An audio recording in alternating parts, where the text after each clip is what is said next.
programmation musicale, voice track, gestion publicitaire. Nyota FM. Et un support technique, c'est sur Nyota. Écoutez, c'est une nouveauté.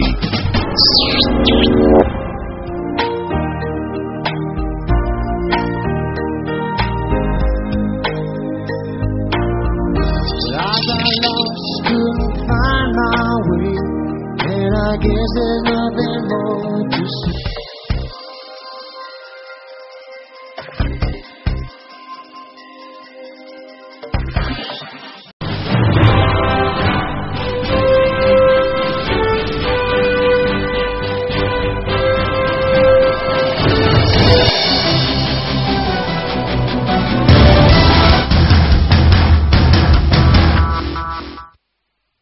Nous sommes aujourd'hui le samedi 1er novembre 2014. Madame, Messieurs, bonsoir et surtout bon week-end et merci de nous avoir choisis pour vous informer. Bienvenue à ce téléjournal. Donc tout de suite, voici les grands titres au sommaire de cette édition. Annonce par le maire de la ville de Lubumbashi de la délocalisation du marché Golf Terminus, et c'est pour des raisons d'intérêt public. Les marchés en ordre avec l'État vont être indemnisés. Le pourquoi de cette délocalisation au tout début de cette édition du journal. Et puis le sport, la SV Club de Kinshasa joue son match de la vie tout à l'heure face à Sétif d'Algérie. Ça sera à Blida. La finale retour se joue 6 jours après celle allée disputée à Kinshasa et dont le score était de 2 buts partout. Tandis que ce dimanche 2 novembre 2014, le football club Saint-Éloi-le-Popo reçoit au stade Frédéric Kibassa Maliva le tout-puissant Anglebert Mazembe. Et déjà la ville est en train de vibrer au rythme de ce classico. Le choix, voilà pour les grands titres. Mais tout d'abord, l'actualité africaine reste dominée par le Burkina Faso. Maintenant, l'opinion internationale est fixée sur la personne qui va diriger la transition au pays des étalons. Il s'agit bien du lieutenant-colonel Isaac Yacouba Zida. L'annonce a été faite vers le soir par le chef d'état-major de l'armée burkinabé, en la personne du général Honoré Traoré, qui est donc venu contredire sa propre déclaration de la veille. Ainsi, ceci vient mettre fin à la confusion qui régnait sur le pays de Thomas Sankara depuis hier. La crise que l'on craignait au sein de l'armée burkinabé peut donc être atténuée. L'armée et le pays qui reconnaissent donc un seul maître en la personne de Zida Isaac, qui a la charge de conduire le Burkina Faso jusqu'aux élections en 90 jours. Autre chose à présent, on ouvre donc cette édition du journal par le docteur Noah Mutangala. Et voici donc un peu plus de 5 ans que ce médecin congolais répare gratuitement les femmes souffrant de la fistule vésico-vaginale. Et de nos jours, les femmes qui sont passées par les mains du docteur Noah se comptent par centaines. Le docteur Noah qui a été formé par le docteur Denis Mukwege à Panzi, dans la province du Sud Kivu.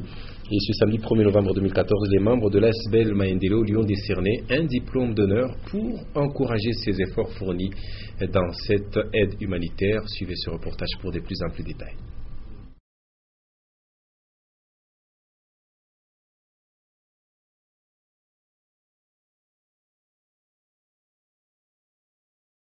Nalo Katanga, formé à la polyclinique de Panzi à Bukavu des mains du docteur Denis Mukwege. Ce jeune médecin congolais fait de nos jours figure de proue au Katanga en ce qui concerne l'opération de la fistule. C'est à ce titre humanitaire qu'il a attiré l'attention des membres du festival Maendeleo qui lui ont décerné un diplôme d'honneur.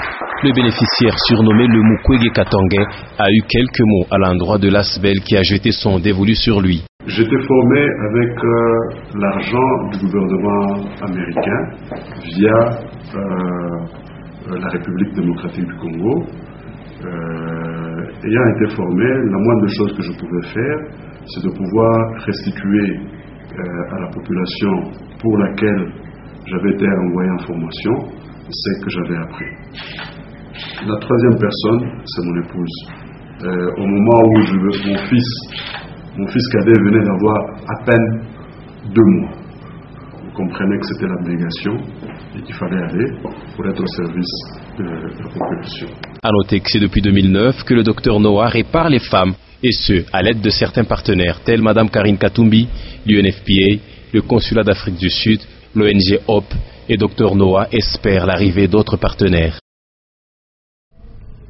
Voilà, il faudra donc corriger le titreur. Le docteur Noah parlait en sa qualité de bénéficiaire du prix et non président provincial des PVH. Autre chose à présent, pour des raisons d'intérêt public, je le disais en titre, le maire de la ville de Lubumbashi, Jean-Oscar Sanguza Mutunda, a annoncé ce samedi 1er novembre 2014 que les tenanciers des échoppes et des étalages au marché Terminus Golf vont être délocalisés.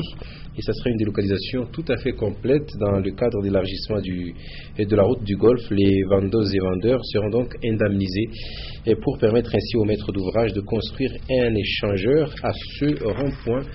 Je vous propose donc de suivre le maire de la ville de Lubumbashi, Jean-Oscar Sanguza Mutunda. Il s'est ainsi exprimé au micro de Maurice Mazel.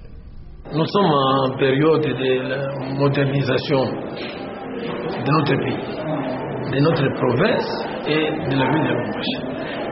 Le gouvernement provincial a initié un programme en ce qui concerne les infrastructures. Donc si je parle des routes, les travaux ont commencé vers le Golfe. C'est arrivé au niveau de Terminus Golfe. Il fallait dégager les quelques maisonnettes à côté là-bas, donc dans les marchés Golfe. On a fait ce travail avec le concours du gouvernement provincial, mais on constate que ça devient un danger.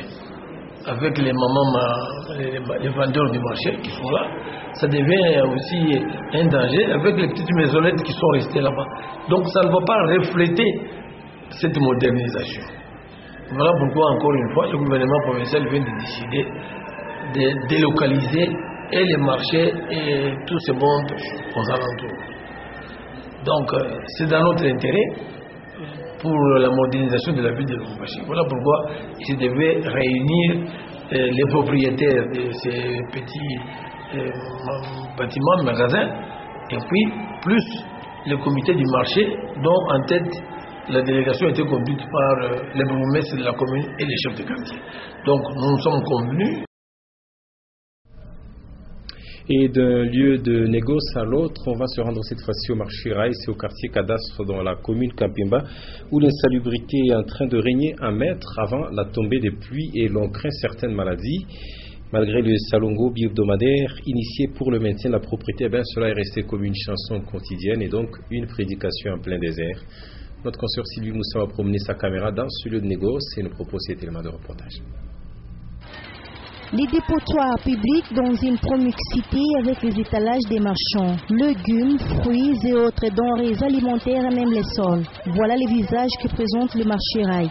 Le gérant de ces marchés est conscient de cet état de choses, mais à l'entendre parler, il manque de moyens pour rendre ces lieux de négoce salubres.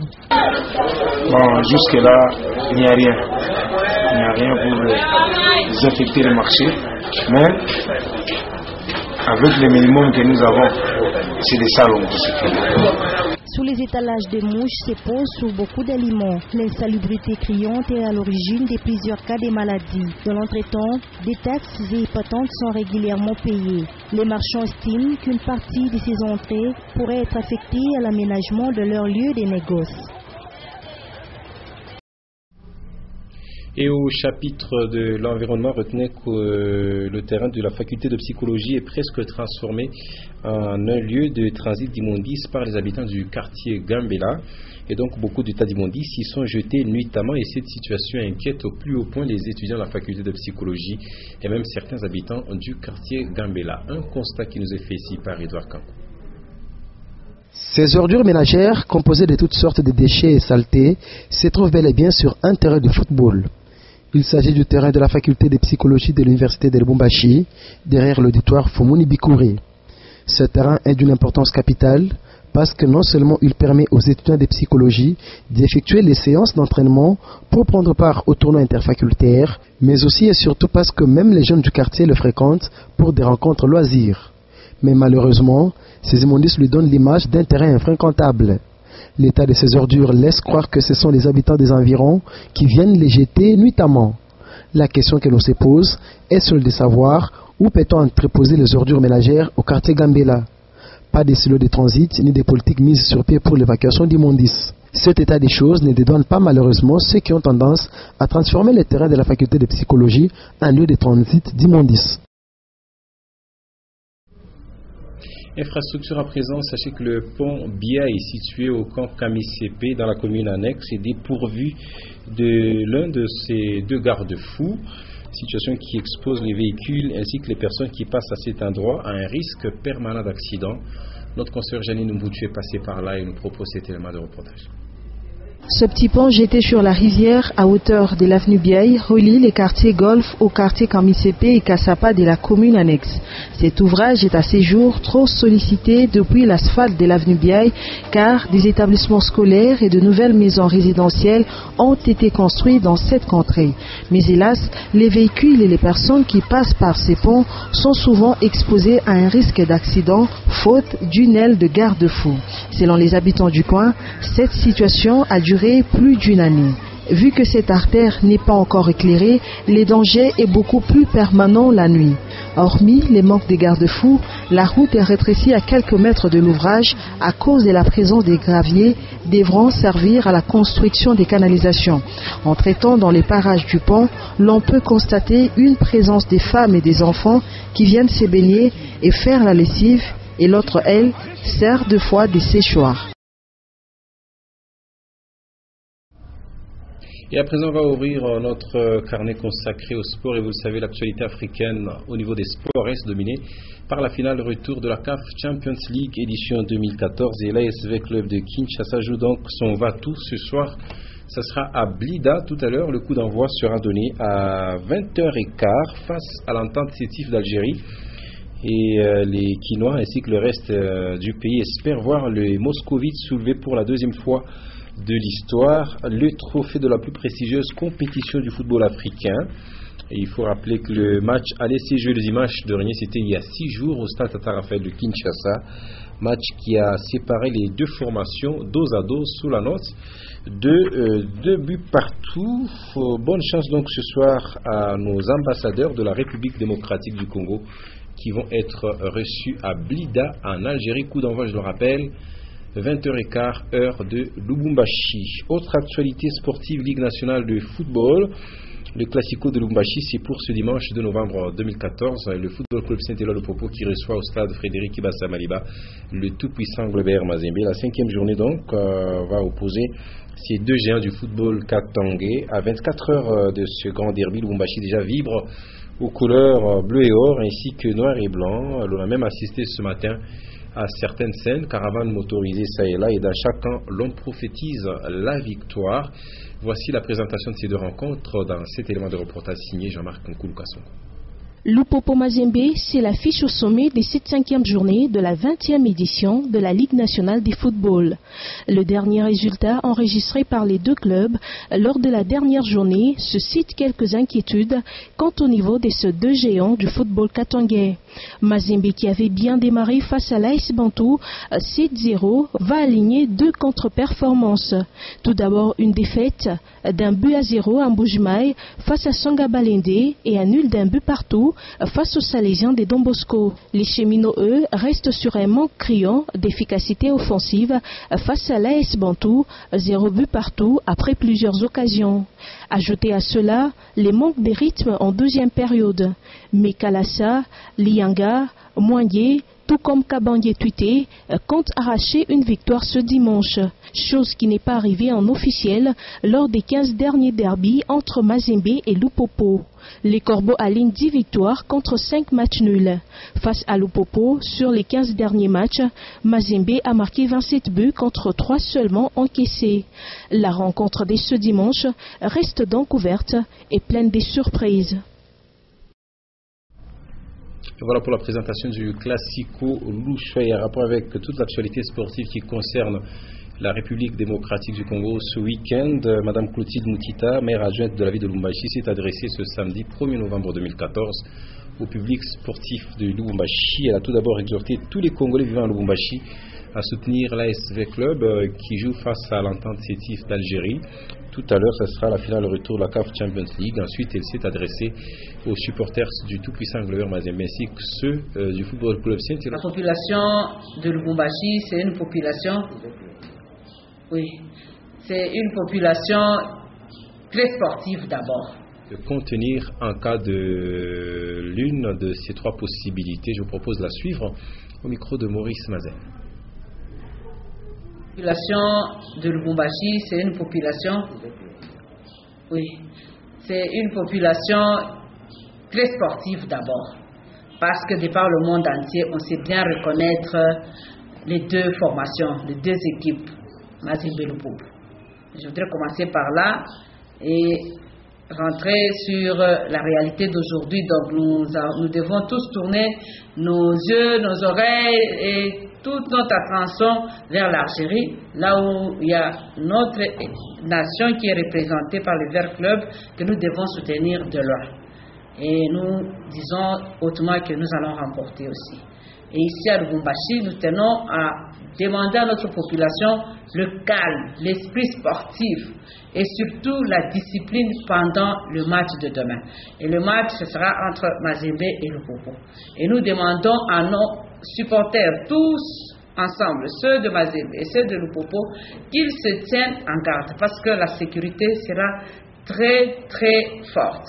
Nous avons plus de 600 éléments qui seront mis à cette tâche-là et on n'aménagera pas.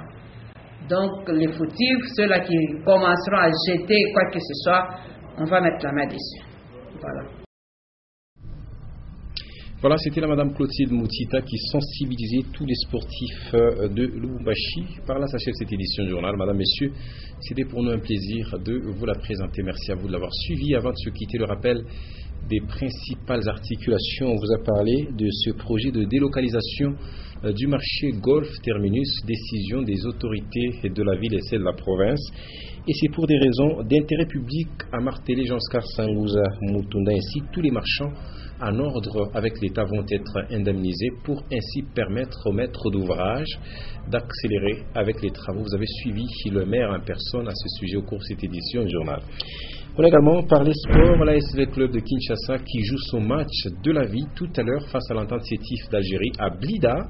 Match à suivre sous le coup de 20h15 et c'est la finale retour 6 jours après celle aller qui a vécu au stade Tata Raphaël. 2 buts partout était le score à l'issue de la rencontre et donc tous les yeux des Congolais sont tournés vers l'Algérie. Avec un peu de chance, ce trophée pourra être soulevé par les Moscovites qui vont le ramener au pays. Bonne chance aux nôtres. Par là s'achève donc cette édition du journal. Madame, Messieurs, une fois de plus, merci d'avoir été de nôtres. Excellente soirée et bon week-end. À toutes et à tous. Au revoir.